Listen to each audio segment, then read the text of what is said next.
I touched on three main issues. First one is about the GST.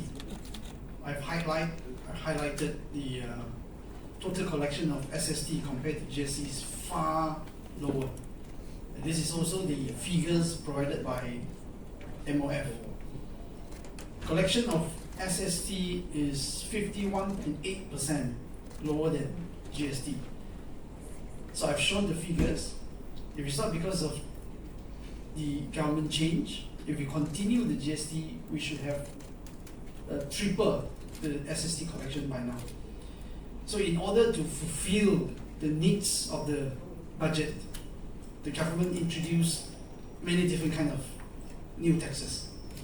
At the same time, they also try to squeeze some of the NGOs related institution, for instance, Utah, which we were given status of free tax all the time.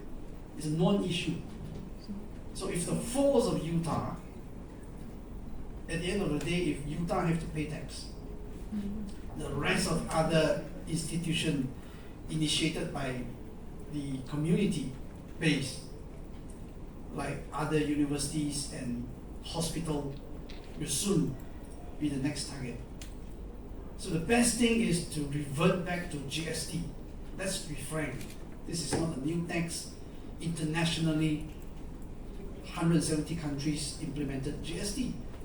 It's transparent, is fair, you spend, you pay, and the collection is wide.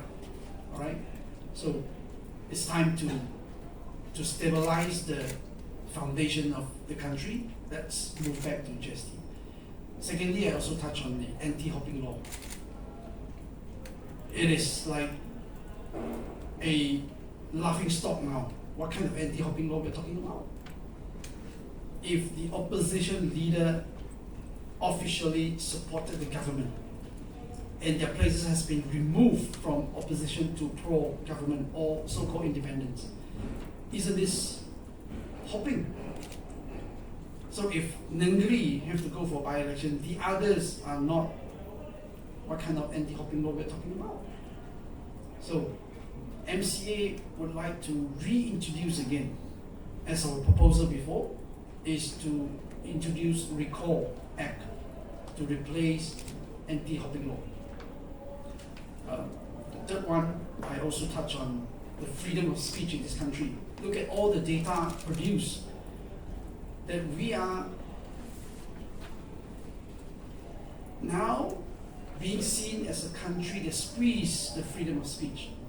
Look at the number of TikTok video that has been taken down under the instruction or advice of the government. Look at how many comments being deleted because they are criticizing the government. This never happened before, right? And look at the increase of squeezing the space, even to the reporter. Now you need to have your guidelines to get your tag for you to enter the government buildings, right? So don't be hypocrite.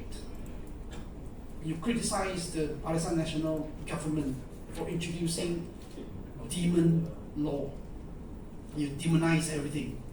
Now that you are in power, not only you maintain those laws, you are using it, utilize it more than ever. So this is three main topics that I talked about just now. Yeah?